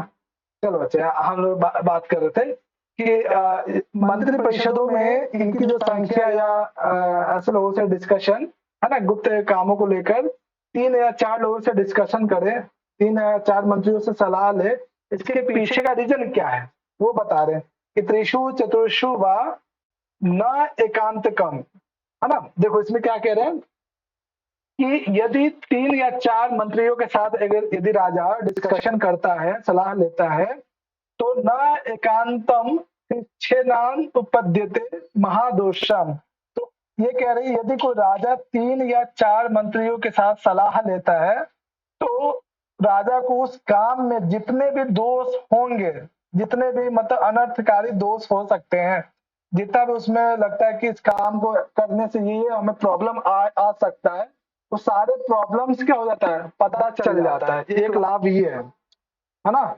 और सबसे बड़ा लाभ मुझे लगता है कि जितना मतलब 3 या 4 एक्सपर्ट अगर आपको किसी भी काम में हेल्प करते हैं, तो क्योंकि हर इंसान का एक दायरा होता है सोचने का, यही तो सोचेगा, है ना। यदि किसी एक टॉपिक पे आप लोग को कहा जाए ये प्रॉब्लम है, इसके क्या क्या सॉल्यूशन निकल सकता है, एक अकेले अगर उस प्रॉब्लम में सोचेगा तो बहुत कम उसका सॉल्यूशन निकलेगा। 2 लोग मिलकर सोचेंगे तो उसके सॉल्यूशन ज्यादा मिल सकते हैं और अच्छा मिल सकता है। 3 या 4 लोग मिलकर उस प्रॉब्लम को सोचेगा, उसमें बहुत ज्यादा सॉल्यूशन और अच्छा सॉल्यूशन मिल सकता है। इसी बात को कह रहे हैं कि मंत्रि परिषद या 3 या 4 मंत्रियों के साथ डिस्कशन करना चाहिए, किसी भी कार्य को लेकर उनसे सलाह लेना चाहिए, क्योंकि उस कार्य से संबंधित, उस गुप्त योजना से संबंधित जितने भी प्रॉब्लम हो सकता है फ्यूचर में, उन सभी दोषों का ज्ञान हो जाता है ना। ये इसके पीछे का रीजन है कि मंत्रियों सर इसमें कौटिल्य में ऐसा नहीं बोला है क्या 3 और 4 अगर मंत्री को साथ सलाह करेंगे तो ये 3-4 ग्रुपिंग नहीं कर सकते। कम से कम एक तो वहां से ग्रुप से निकल जाएगा। और वो सारा ये राजा को बता देगा। बिल्कुल, ये भी एक कॉन्सेप्ट है कि यदि 3 या 4 लोग रहेंगे तो सभी चारों लोग एक मत पे कभी भी आएंगे ही नहीं, है ना। मतलब कभी वो गुट नहीं बना सकते, राजा के खिलाफ नहीं जा सकते, उनमें से कोई ना कोई एक जो है राजा के पास वापस आ सकते हैं, है ना। तो हो सकता है उस समय जो उनके टाइम पे जो रहा होगा राज व्यवस्था, उनमें कुछ ईमानदार लोग भी रहे होंगे, राजा के साथ हमेशा वफादार भी रहे होंगे, है ना। इसलिए कह रहे हैं कि जितने भी दोष हो सकते हैं, है ना, किसी प्रकार का दोष उत्पन्न नहीं होगा। अर्थात कहने का मतलब किसी प्रकार का कोई जो है प्रॉब्लम नहीं आ सकता है। इससे पहले 1 या 2 मंत्रियों के साथ डिस्कशन करने पे ये प्रॉब्लम आ सकता है ना। तो इस प्रकार से जो है 3 या 4 लोगों के साथ डिस्कशन करने से क्या होता है कि जो भी काम है वो काम क्या होता है, निश्चित रूप से जो है, ठीक है, सफल हो जाता है ना। चलो देखो यहाँ पे, अगर 4 से ज्यादा मंत्रियों के साथ डिस्कशन करे तब इसका क्या प्रॉब्लम हो सकता है। अगर एक राजा 4 से अधिक मंत्रियों के साथ सलाह करे, डिस्कशन करे, तो क्या वो कार्य योजना सफल हो पाएगा? नहीं भैया, है ना। तब तो गया, है ना। इसी बात को नीचे वाले कोटेशन में वो कहते हैं। हाँ नीतू, पढ़ने को। जी सर। ततः परेषु कृच्छ्रण अर्थ निश्चयो गम्यते मंत्रो वा रक्ष्यते। ये कह रहे हैं कि ततः परेषु, यदि 4 से ज्यादा, परेषु मतलब बाद में, है ना, यानी 4 के बाद, यानी 4 से अधिक मंत्रियों के साथ यदि आप डिस्कशन करते हैं तो क्षेनार्थ निश्चयो गम्यते, तो वो जो काम है, ये योजना है ना, निश्चय कर पाना, मतलब कंफर्म नहीं हो सकता उस काम को कैसे करें, जैसे कहावत भी है कि मठ में अगर ज्यादा साधु हो जाता है तो मठ का विकास रुक जाता है, मठ बिगड़ जाता है, उजड़ जाता है। ऐसा सुना है आप लोगों ने कभी? जितना ज्यादा या फिर हाँ आपने सर। ये भी सुना होगा कि जितनी मुंह उतनी बातें, है ना? हाँ सेकंड वाला ये डिसीजन सुना लेने का सेकंड वाला प्रॉब्लम सुना है। होगा, फर्स्ट वाला बहुत कम सुना होगा, है ना? तो ये जैसे बात सर भी यही है। हाँ, घर में सब लोग पंडित बन जाता है तो लफड़ा लग जाता है ना, किसके बात कौन सुनता है। वही कि मठ में ज्यादा साधु हो जाते तो मठ उजड़ जाता है ना? अगर हर कोई कहे कि नहीं मैं ही मालिक हूँ, है, मेरे अनुसार ही सारा काम चलेगा, ऐसे होगा तो ऐसा कभी होता ही नहीं है। वो जो मठ है या घर है या कोई संस्था टिकता नहीं है, समाप्त हो ही जाता है ना? तो वही यहाँ पे भी भाव है कि यदि 4 से अधिक मंत्रियों से डिस्कशन करता है कोई राजा, तो निश्चय हम लोग कह सकते हैं कि वो जो काम है कहीं ना कहीं कठिन हो सकता है ना? और मंत्रो व रक्षते, और जरूरी नहीं कि वो जो गुप्त योजना है ना, कहीं ना कहीं उसमें जो है उसकी रक्षा नहीं हो पाती है। कहीं ना कहीं डाउट हो जाता है कि पता नहीं इस कार्य को कहीं अगला जो है मंत्री अपने दोस्तों में या किसी को बता तो नहीं देगा, ये संदेह सर। उत्पन्न हो जाता है। हाँ बच्चा। सर रिकॉर्डिंग चल रहा है ना? बच्चा, उम्मीद है चल रहा होगा। हाँ चल रहा है, धन्यवाद। चल रहा है। Okay sir. हाँ तो बच्चा, यहाँ पे तो कौटिल्य जी ने मना कर दिया कि देखो एक के साथ, दो के साथ, एक और दो के साथ तो बिल्कुल मत करो, और 4 से अधिक के साथ बिल्कुल मत करो, 3 या 4 लोगों के साथ करो। तो अपने संपूर्ण इस मंतव्य को जो है एक लाइन में वो कहते हैं कि सबसे अच्छा उपाय क्या है। ये कौटिल्य आचार्य यहाँ पे आप देखो, हाँ सुझाव पढ़ो उसको। जी सर। देश कार्य वशेन त्वेकेन सह द्वयम् एको वा यथा सामर्थ्यं मंत्रयेत्। देखो यहाँ पे कह रहे हैं, ध्यान से सुनना, कि देश काल कार्य, यानी देश के अनुसार, काल के अनुसार, परिस्थिति के अनुसार जैसा काम है उसके अनुसार, है ना? देश काल कार्य वशेन व केन सह। बच्चा यहाँ पे इसमें कौन सा व्यक्ति लगा है? किसमें भैया, किस पद में? तृतीया है। है ना? देखो संधि विच्छेद करो। संयुक्त प्रधान सूत्र से लगा है यहाँ पर। फिर से बोलो, क्या बोला? संयुक्त प्रधानी। ए प्रधानी बोला, विशाल ने प्रधानी बोला, और गलती से निकल गया। गलती से सह समम सकम सर्धम। हाँ ठीक है, चलो इसका संधि विच्छेद करके बताओ। संधि विच्छेद और एन होगा। क्या? नहीं तो कर एन नहीं होगा, तो और इन होगा। अगर मूल देखेंगे तो यहाँ पे होगा टा, तो अग्रे टा, उसके बाद यहाँ पे एक सूत्र लगेगा टांग गस घसी मिनास्या। अरे बच्चा नहीं, ध्यान से देखो। तो यही तो होगा, त्वक अग्रे इन या तू प्लस एक एन।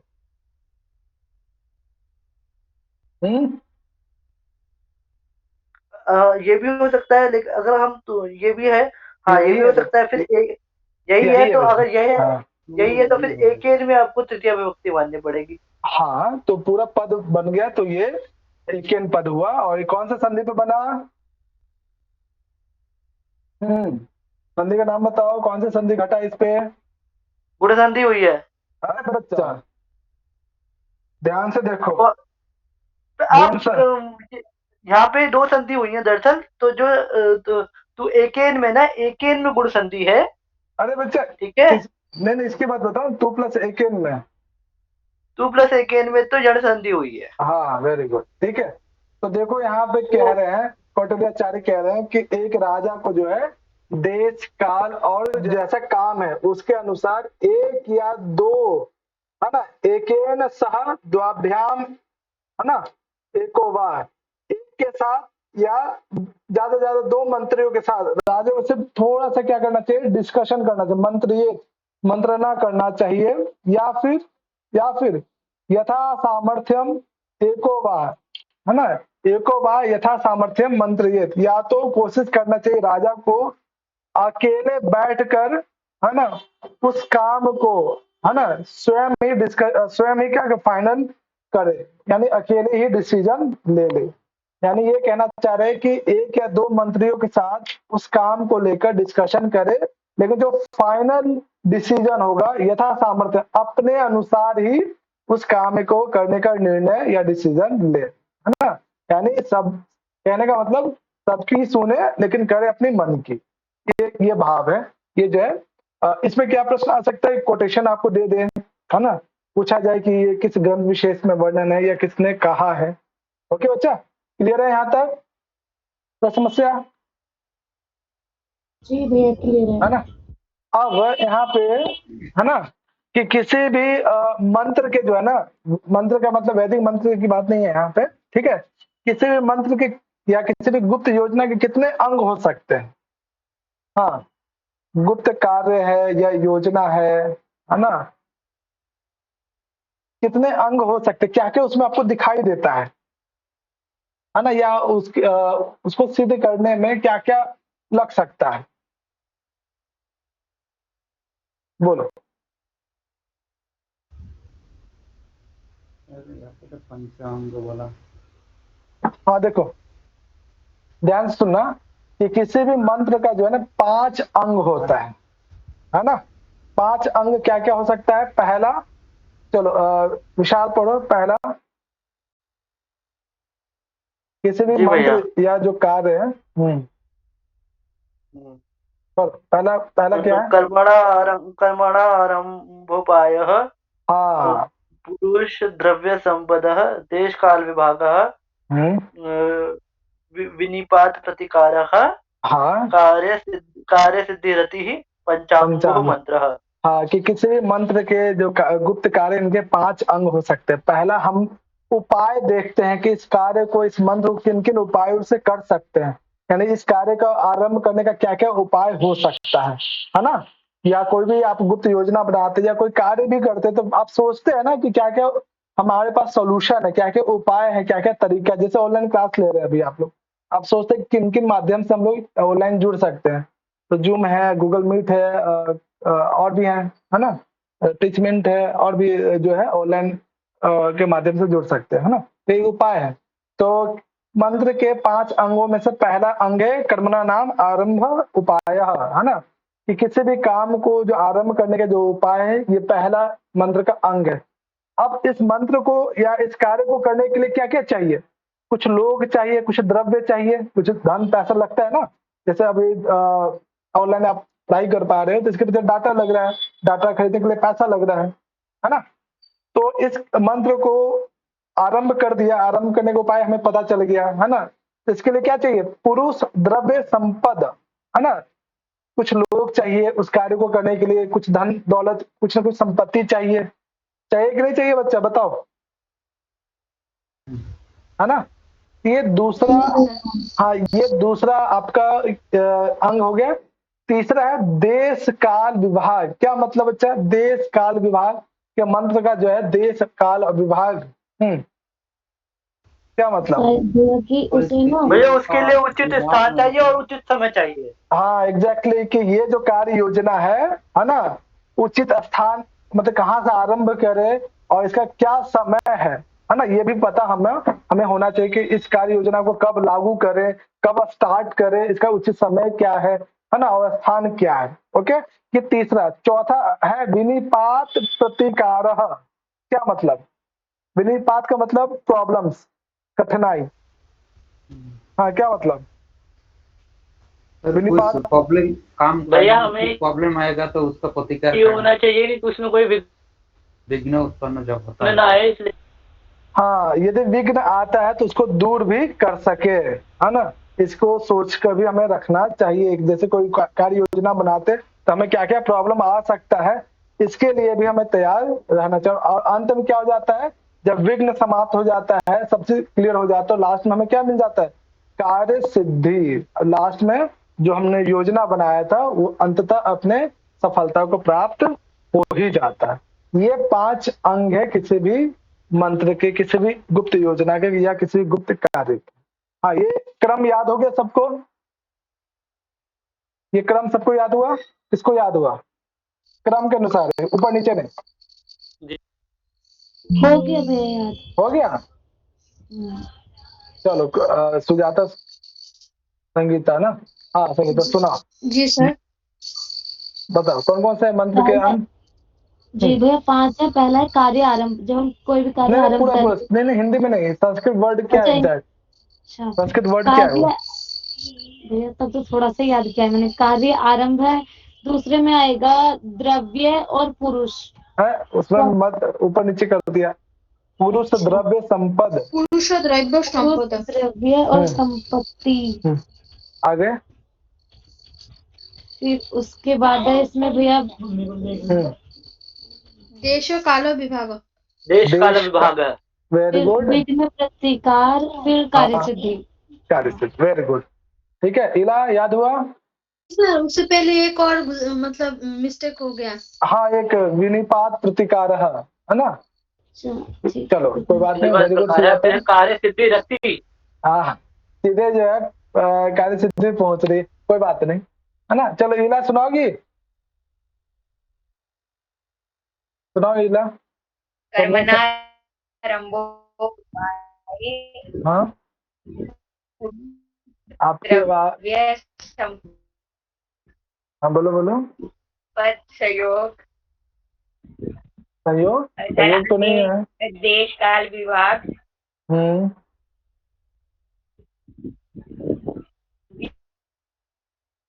देखो देखो ध्यान से देख लीजिएगा सभी कोई, है ना, और कोशिश कीजिएगा इसे क्रम के अनुसार याद करने। अब बहुत इंपॉर्टेंट है, एग्जाम में पूछा गया है ना।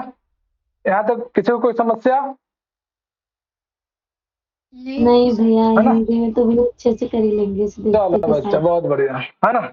अब देखो यहाँ पे आगे देखो,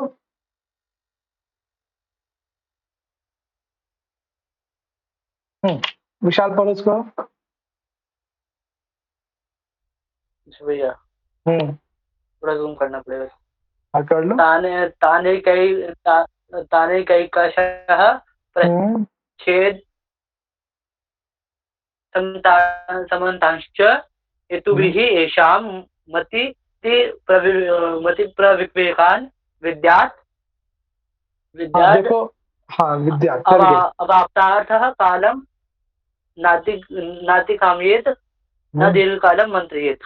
हाँ बच्चा देखो यहाँ पे कह रहे हैं कि राजा जो है ना, तान है ना, देखो एक एक करके है ना, सभी मंत्रियों से पिक्षेद जो है कोई सा भी परामर्श ले सकता है, या फिर समस्तांच या संपूर्ण एक साथ सभी मंत्रियों से डिस्कशन या परामर्श ले सकता है ना। सभी मंत्रियों ने कुछ परामर्श दिया या अलग अलग मंत्रियों ने जो भी परामर्श दिया, उसे मति विवेकान अपने बल और बुद्धि के द्वारा है ना, उसे जो परामर्श सबसे अच्छा लगेगा उस परामर्श को लेकर राजा को क्या करना चाहिए, उस कार्य विशेष को करना चाहिए है ना।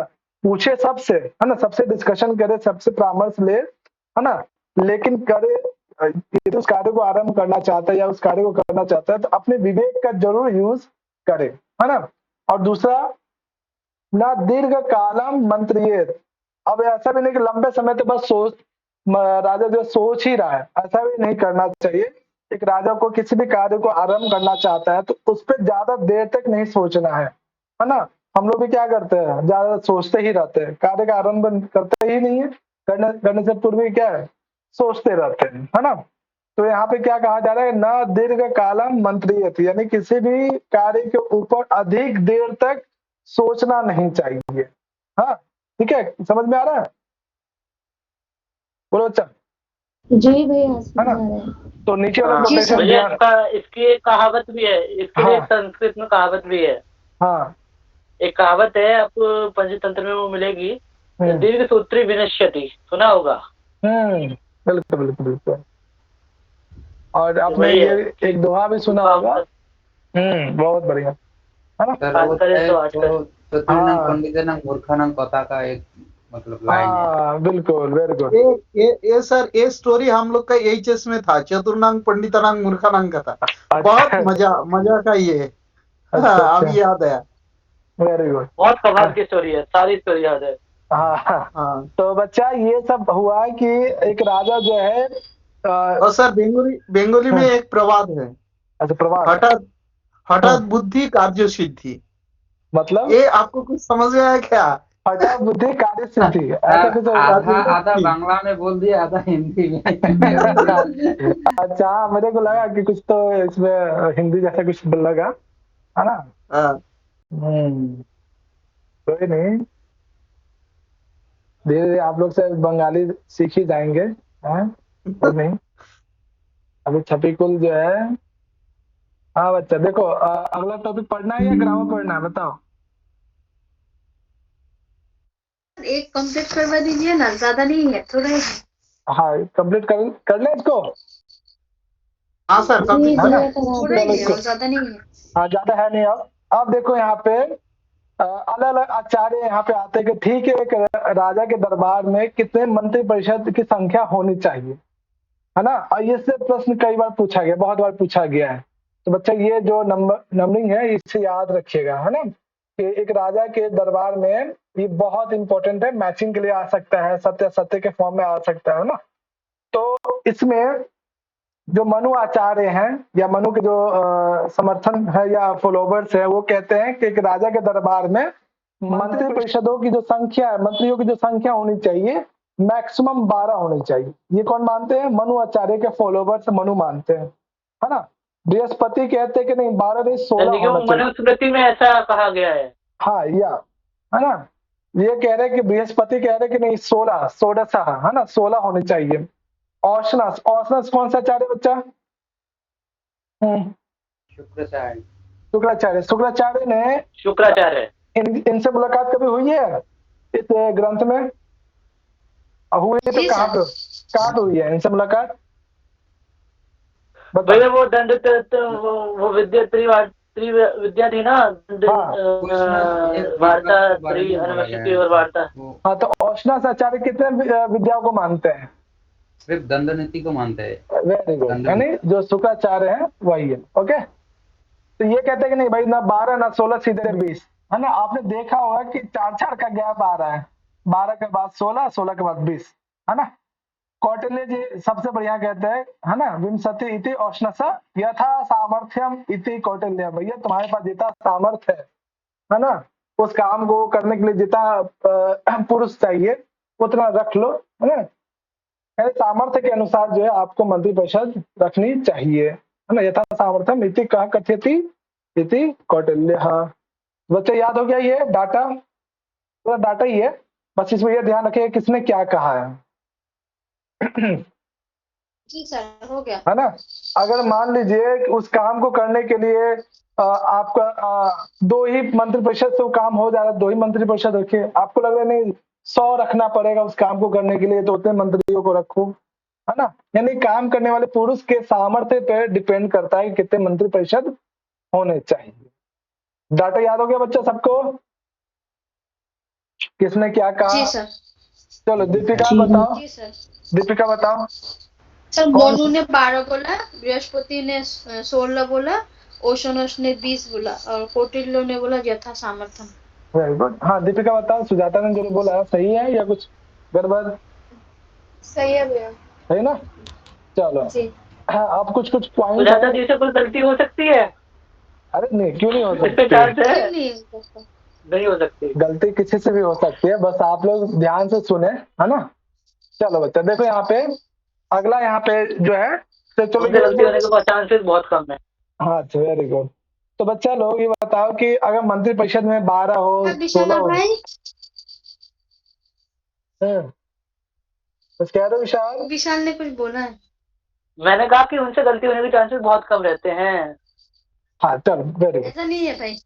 हाँ देखो बच्चा ये बताओ कि मंत्री परिषद के लोग जो है राजा को किन किन कामों में सहयोग दे सकते हैं, बताइए किन किन कामों में हेल्प कर सकते हैं। एक राजा को जो है मंत्री परिषद के जो लोग हैं, है ना, कैबिनेट के जो मिनिस्टर हैं, जैसे हमारे संविधान में भी क्या है, प्रधानमंत्री के साथ साथ कैबिनेट पूरी मिनिस्ट्री है पूरा, में अलग अलग पोस्ट पे अलग अलग लोग काम करते हैं, है ना। गृह मंत्री हैं, राजस्व मंत्री, वित्त मंत्री हैं, है ना।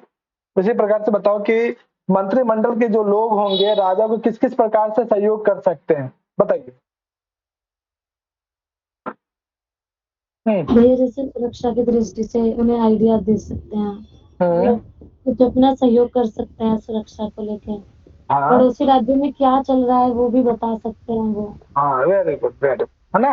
यानी मंत्री परिषद के जो लोग हैं, है ना, अपने देश में क्या चल रहा है, क्या अच्छा हो रहा है, क्या बुरा हो रहा है ना, उसकी पूरी खबर जो है, पूरा वो डाटा बता सकते हैं। साथ ही साथ शत्रु जो राज्य है, शत्रु जो देश है, वो राजा के बारे में क्या सोच रहा है, ये सभी जो है आपस में मिलकर डिस्कशन करते हैं। इसी बात को यहाँ भी कहा गया है। क्या कहा गया है संगीता, पढ़ो इसको।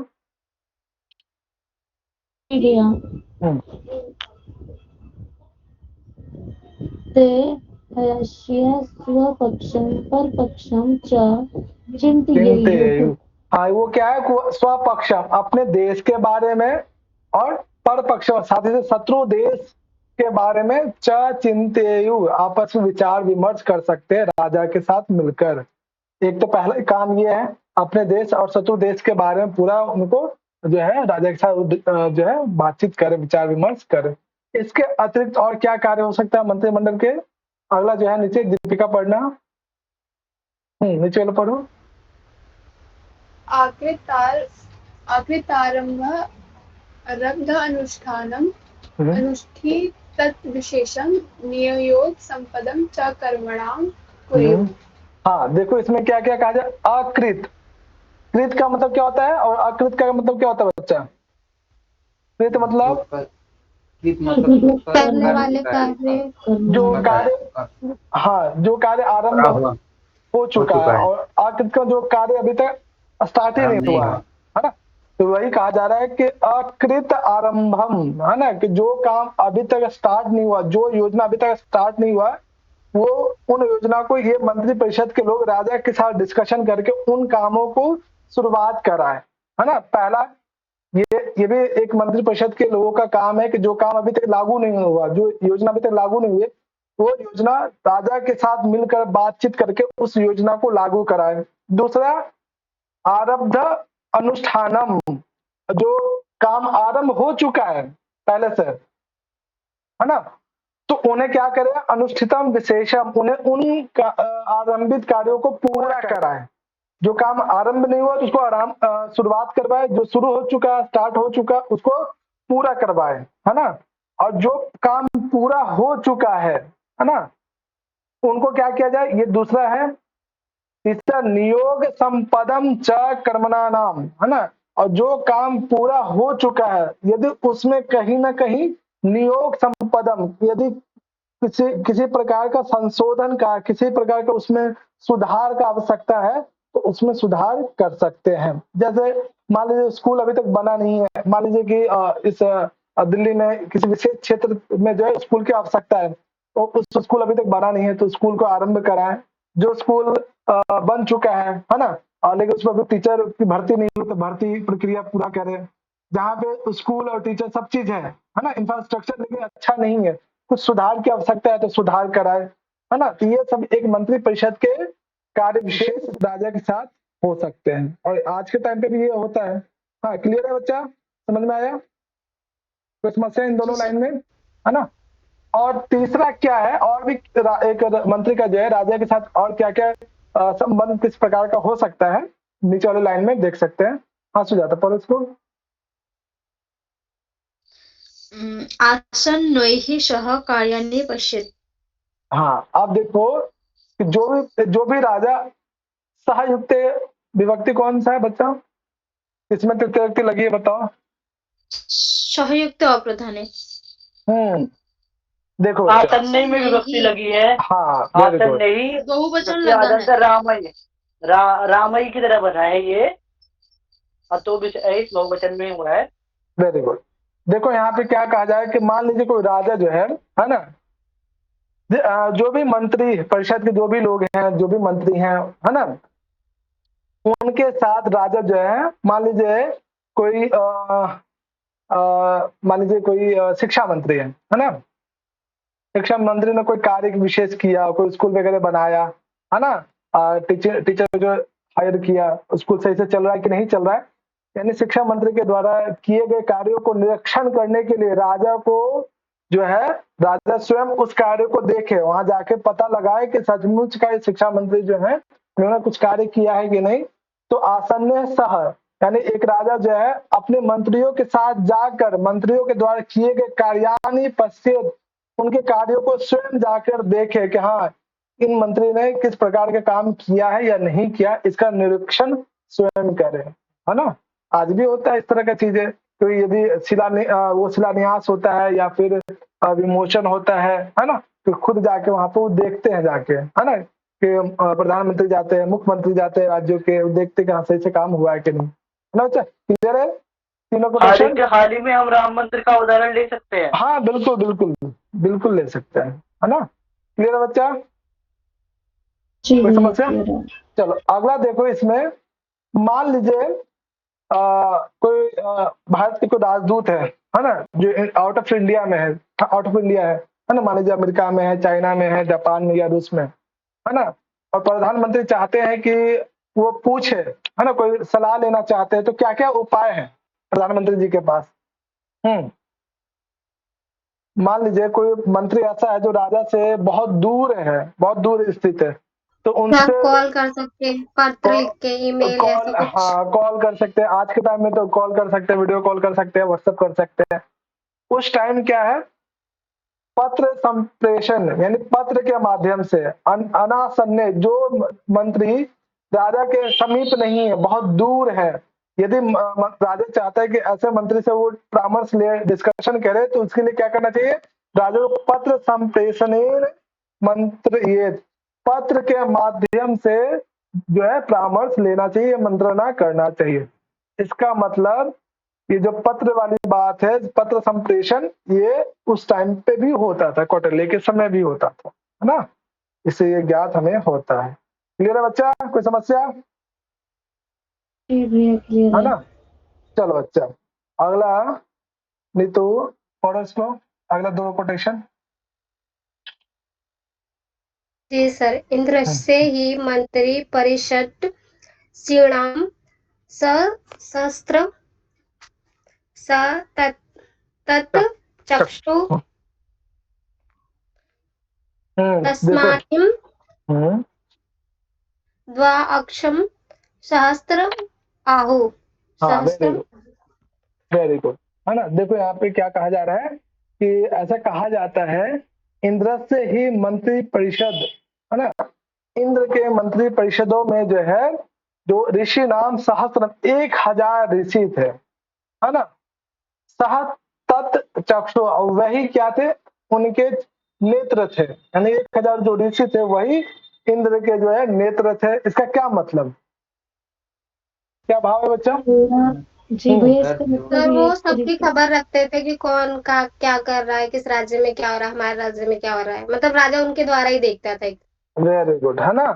तो इस प्रकार से हम कहते हैं तस्माद इदम द्विअक्षम शस्त्राक्ष, तो इसलिए इंद्र का जो एक विशेषण शस्त्राक्ष भी है, पता है आप लोगों ने इंद्र सूक्त पढ़ा है, इसलिए 2 नेत्र वाले इंद्र को 1000 आंखों वाला जो है कहा जाता है। क्लियर है?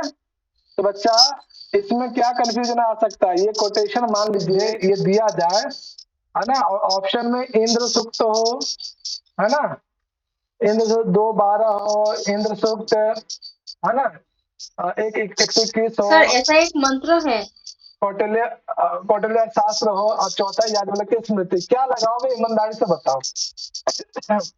कौटिल्य शास्त्र। अगर आप लोग नहीं पढ़ते तो फिर तो आप इंद्र सूक्त लगा के आते हैं। बोलो बच्चा। सर इंद्र सूक्त तो नहीं होगा, इंद्र ही लगाते भैया, दिमाग में हाँ, तो बच्चा इस तरह के क्वेश्चंस को जरूर ध्यान रखें, और साथ ही साथ ये 2 जो क्वेश्चन है, ऐसा एक मंत्र है, सहस्र शिक्षा पुरुष सहस्राष्ट्र सहस्रपात भूमि तिष्ठ बृहत् तिष्ठ दशांगुलम। हाँ तो ये अरे ये इंद्र के विषय में नहीं है, ये तो पुरुष सूक्त का पहला मंत्र है बच्चा, लेकिन लेकिन उसमें सहस्त्र पद आ रहा है, तो हो सकता है इस वजह से सुजाता ने बोला हो, है ना, पुरुष सूक्त का इसी वजह से बोला सहस्र, पहला मंत्र, है ना। तो बच्चा इसको जो है ना ध्यान रखना बच्चा, ठीक है ना, ये कंफ्यूजन मत कर लेना कि ये इंद्र सूक्त का हो, करके आओ। ठीक है, ध्यान रखना ये कौटिल्य अर्थशास्त्र में वर्णन है। क्लियर है बच्चा? कोई दिक्कत जी भैया है ना? क्लियर है। गलत करके तो नहीं आओगे? नहीं हाँ? क्लियर। चलो चलो, अब देखो अगला जो है दो तीन कोटेशन में ये भाव है ना? चलो कौन नहीं पढ़े? डिम्पल पढ़ना इसको। डिम्पल है? नहीं है। दीपिका पढ़ लो इसको, दोनों लाइन को फटाफट। भैया रिकॉर्ड हो रहा है ना? हाँ रिकॉर्ड हो रहा है। आत्ययैके कार्ये मन्त्रिणो मन्त्रिपरिषदं चाहुये ब्रूयात् तत्र यद् भूयिष्ठः कार्ये सिद्धिकरं वा ब्रूयस्तत् कुर्यात् कुर्वतः। हाँ देखो क्या कहा जा रहा है कि मान लीजिए कोई अचानक बहुत इंपॉर्टेंट काम आ गया, इस काम को कैसे किया जाए, है ना? आत्ययिक कार्य, कोई इंपॉर्टेंट कार्य अगर आ जाता है ना राजा के पास, तो उस समय क्या करना चाहिए राजा को? मंत्रिनो मंत्री परिषदम, तो मंत्री परिषद में, है ना, या दरबार का जो है आयोजन करके या मंत्री परिषद की बैठक लगाकर, है ना, जैसे कई बार क्या होता है, जैसे देश में अगर आपदा आ गया या कोई विशेष कार्य आ गया तो तुरंत बैठक बुलाया जाता है ना? इसी बात को यहाँ पे भी कहा जा रहा है, कोई मान लीजिए अचानक कोई इंपॉर्टेंट काम आ गया राजा के पास, तो राजा को क्या करना चाहिए? मंत्री परिषद की बैठक तुरंत बुलाना चाहिए, तुरंत जो है आयोजन करके उनसे परामर्श वगैरह लेकर उस कार्य विशेष को कंप्लीट कर देना चाहिए, है ना? उनमें भी तत्र यद भ्युष्टा कार्य सिद्धि करकम वा, उनमें से भी जो सबसे इम्पोर्टेंट सलाह होगा, जो सबसे इम्पोर्टेंट जो उस कार्य को पूरा करने में जो इम्पोर्टेंट सलाह होगा, परामर्श होगा, उसके माध्यम से ही एक राजा को जो है उस कार्य विशेष को करना चाहिए, है ना? सबकी सलाह, बहुत सारे मंत्री परिषद अपना अपना सलाह देंगे, लेकिन उनमें भी जो सबसे उत्तम परामर्श होगा, जो कार्य सिद्धि उस कार्य को पूरा कर पाए, ऐसे सलाह को लेकर राजा को जो है उस कार्य को पूरा करना चाहिए, है ना? ये भाव है इसमें कुछ खास इंपॉर्टेंट नहीं है एग्जाम के पॉइंट से नहीं। हाँ, एग्जाम के पॉइंट ऑफ व्यू से ये अंतिम जो दो कोटेशन है बहुत इंपॉर्टेंट है। लास्ट वाला तो आया भी है, देखो यहाँ पे क्या दिख रहा चाहिए कि कौन है ये? टर्टल। टर्टल, हाँ? इसकी क्या सबसे खासियत क्या है बता, इसकी खास बात क्या है? सर ये चलता है और निकालता है ऐसे। क्या क्या होता है? एक एक करके होता है इसकी खासियत। भैया इसकी खासियत मैं बताऊं? हाँ चलो विशाल एक भैया इसकी खासियत ये है कि ये जब भी कोई खतरा होता है ना, हाँ, तो ये अपने अंगों को समेट लेता है। चलो विशाल इसको पढ़ना। अपने अंग को बंद कर, और इसका उदाहरण भगवान श्री कृष्ण है। गीता के द्वितीय अध्याय में इसका उदाहरण भगवान श्री कृष्ण ने है। वहां पर कहा है यदा संघर्षे चायम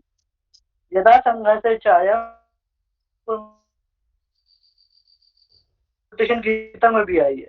वेरी गुड, चलो विशाल इसको पढ़ लो।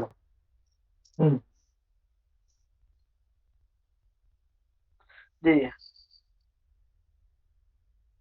नास्यं गुहं परे विद्युत छिद्रम विद्यात् परस्य च गुहेत कूर्म इवांगानि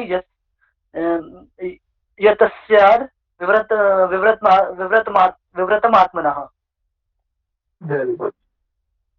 तो बच्चे यहाँ पे जो अभी तक आपने पूरा जो पढ़ा कि जो डिस्कशन है जो कोई सीक्रेट काम को लेकर या गुप्त योजनाओं को लेकर, है ना, तो किस प्रकार से जो है एक राजा को करना चाहिए, पूरा एक सार दिया गया और साथ में एक एग्जाम्पल के थ्रू कहा गया है कि न अस्य गुह्यम परे, है ना, कि कोई दूसरा व्यक्ति, परे का मतलब कोई दूसरा, है ना, आपके गुप्त रहस्य को जान ना पाए, है ना। एक राजा को इस प्रकार से योजना बनाना चाहिए, किसी कार्य को इस प्रकार से करना चाहिए ताकि न अस्य गुह्यम परे, कोई दूसरा व्यक्ति जो है आपके कामों को न जान पाए, है ना।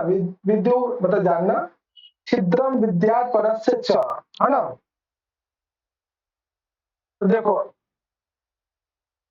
अगर यानी एक राजा को इस ढंग से काम करना चाहिए, किसी भी गुप्त कार्यों को इस प्रकार से करे ताकि दूसरा व्यक्ति ना जान पाए, है ना। अगर जान लेगा तो फिर क्या हो जाए, कहीं ना कहीं राजा के लिए वो खतरा बन सकता है ना। और अपने गुप्त कामों को किस प्रकार से रक्षा करनी चाहिए, अपने भावनाओं को किस प्रकार से छिपा के रखना चाहिए, इसके पीछे एक एग्जाम्पल कहा गया, गुह्येत कुर्मः।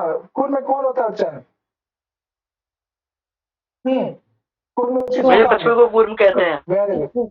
जैसे कछुए को कूर्म कहते हैं। हाँ, गुह्येत कुर्म इव अंगानि, जैसे कछुआ जो अपने अंगों को, है ना, इव अंगानि, अपने अंगों को गुह्येत छिपा लेता है, छिपा के रखता है ना। ये तस्यात विवृत आत्मना, उसी प्रकार से एक राजा को अपने सभी फीलिंग्स को विवृत आत्मना, अपने मन में, है ना, छिपा के रखना चाहिए। अपने सभी भावों को, गुप्त भावों को जो है अपने मन में उसी प्रकार से छिपा के रखना चाहिए जिस प्रकार से एक कछुआ जो है अपने अंगों को छिपा के रखता है ना। देखो कितना बड़े एग्जाम्पल दिया गया है यहाँ पे, है ना।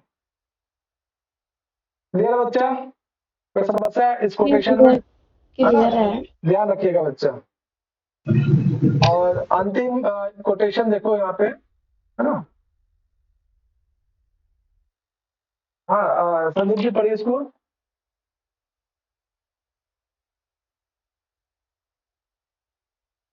हाँ सर।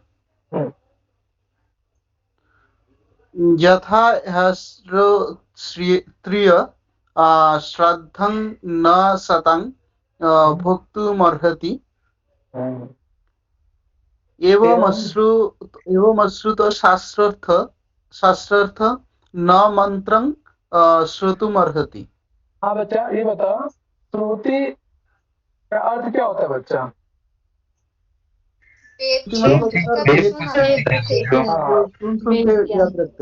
वेरी गुड, है ना। देखो यहाँ पे कहा जा रहा है कि यथा, कि जैसे, यथा ही मतलब निश्चित रूप से, है ना, श्रोत्रिय, जिस प्रकार से यदि किसी ने वेद का अध्ययन नहीं किया है ना, वेद वेदांगों का अच्छे से अध्ययन नहीं किया है, ऐसा जो व्यक्ति, ऐसा जो ब्राह्मण है, श्राद्धम न सताम, है ना, तो ऐसा व्यक्ति जो है कभी भी जो है किसी का भी श्राद्ध नहीं कर सकता है ना। सताम मतलब श्रेष्ठ, उत्तम पुरुष का, है ना। यानी जो व्यक्ति वेद अध्ययन से शून्य है, जिसने वेद अध्ययन कभी किया ही नहीं है, वो कभी भी किसी प्रकार का श्राद्ध नहीं करा सकता है ना। ठीक है, उसी प्रकार से, एवं उसी प्रकार से, है ना, अश्रु शास्त्रार्थो न मंत्रम श्रोतुम अर्हति, उसी प्रकार से, तो जिसने कभी जो है शास्त्रों का अध्ययन नहीं किया है, शास्त्र से शून्य है ना, वो क्या, न मंत्रम श्रोतुम अर्हति, वो किसी भी मंत्र को, किसी भी गुप्त योजना को छिपा के नहीं रख सकता है ना बच्चा। ये एग्जाम में पूछा गया है ना। जैसे जो वेद का अध्ययन जिसने किया होगा, कर्मकांड का अध्ययन जिसने किया होगा, वही व्यक्ति क्या कर सकते, किसी इंसान का जो है श्राद्ध संस्कार कर सकता है ना, अन्यथा नहीं करा पाएगा। उसी प्रकार से जिसमें शास्त्र ज्ञान नहीं है, शास्त्र से हीन है, ऐसा व्यक्ति कभी भी अपने मंत्रों को, अपने गुप्त उपायों को, गुप्त योजनाओं को कभी भी छिपा के नहीं रख सकता, कभी न कभी वो बता ही देगा, है ना। इस तरह से जो है, हाँ बच्चा बोलो। मुझे कंफ्यूजन है कि श्राद्ध करने का मतलब यहाँ पे मंत्र पढ़ना है या फिर वो जो खाना बनता है श्राद्ध का उसे खाना है? नहीं, देखो श्राद्ध संस्कार जो है, अंत्येष्टि संस्कार जो है, जब किसी की जो है मृत्यु हो जाती है तो क्या कराते हैं हम लोग, पूरा एक प्रोसेस होता है, कर्मकांड होता है पूरा, है ना, अंत्येष्टि संस्कार जाते हैं वहां पे, है ना। तो इसके पीछे किसी न किसी खास जो है पंडित, जो ब्राह्मण होते हैं, जो इनके विषय में जो जानते हैं, श्राद्ध संस्कार को या फिर दाह संस्कार को जो जानते हैं, है ना, वही करते हैं, क्योंकि उनको अच्छे से नॉलेज है ना। उसके अतिरिक्त किसी दूसरे को तो हम लोग बुलाते नहीं है। तेरहवीं जिसे कहते हैं, तेरहवीं जिसको कहते हैं, है ना, है ना। तो 13वीं के लिए किसी खास पंडित जी को बुलाते हैं जो इस काम में जो है उनको ज्ञान है ना। तो ऐसे लोगों को ही बुलाते हैं। क्या ऐसा कभी हुआ है कि जिसे पता ही नहीं है वो कभी श्राद्ध करा सकता है क्या? बताओ। नहीं ना, तो वही है। तो उसी प्रकार से कि जो जिसने कभी बुक पढ़ाई नहीं, कोई किसी शास्त्र का ज्ञान नहीं है, वो कभी भी किसी मंत्र को सुरक्षित नहीं रख सकता है। इसलिए पढ़ा लिखा होना बहुत जरूरी है ना। इसलिए शास्त्रों का ज्ञान होगा तो वो निश्चित रूप से आपके बातों को गुप्त रखेगा, है ना। इसमें यही कहा गया है कि किसी बातों को गुप्त रखने के लिए, सुरक्षित रखने के लिए शास्त्रों का ज्ञान होना भी अत्यंत आवश्यक है। एक एग्जाम्पल के माध्यम से बताया गया, है ना। कल हम लोग पढ़ेंगे दूत, है ना, राजदूत क्या होते हैं, राजा का दूत क्या होता है। अभी तक आपने मंत्री पढ़ लिया, अमात्य पढ़ लिया, पुरोहित पढ़ लिया, है ना। कल हम लोग पढ़ेंगे दूत। दूत क्या होता है, दूत कितने प्रकार का होता है ना, बहुत छोटा सा है। सर दूत और गुप्तचर सेम नहीं होते, दोनों तो एक ही होते हैं शायद। नहीं, नहीं दोनों सेम नहीं अलग होते। दोनों काफी अंतर है, दोनों डिफरेंट चीज है ना। जैसे आपने सर दूत का मतलब वो जो न्यूज लेकर आते हैं उसे तो दूत कहा जाता है ना। हाँ, जो दूत यानी मैसेंजर। मैसेंजर जो आपके मैसेज को लेके पहुंचता है किसी दूसरे देश में, किसी दूसरे राज्य में। अब गुप्तचर क्या होता है, गुप्तचर तो बहुत जासूस, है ना। कौटिल्य जी ने गुप्तचर का गुप्तचर छुपाते रहता है, कोई किसी का देश में जाके प्रदेश में जाके वो राजा का सम्मुख में नहीं आते। हाँ। और दूत है राजा खुद ही भेजते हैं कोई न्यूज देके दूसरा राजा को मैसेज देने के लिए भेजते हैं। ठीक है, तो दूत का बहुत मान सम्मान है, लेकिन जैसे शत्रु राजा को गुप्तचर के बारे में पता चल जाए तो उसको तुरंत वध करवा देगा, लेकिन राजदूत का या दूत का नहीं होता है। दूत का बहुत मान सम्मान होता है ना। भैया जैसे कि अपने देश का कोई गुप्तचर दूसरे देश में पकड़ा भी जाएगा तो हमारे देश वाले मना कर देंगे कि हम तो इसे जानते ही नहीं।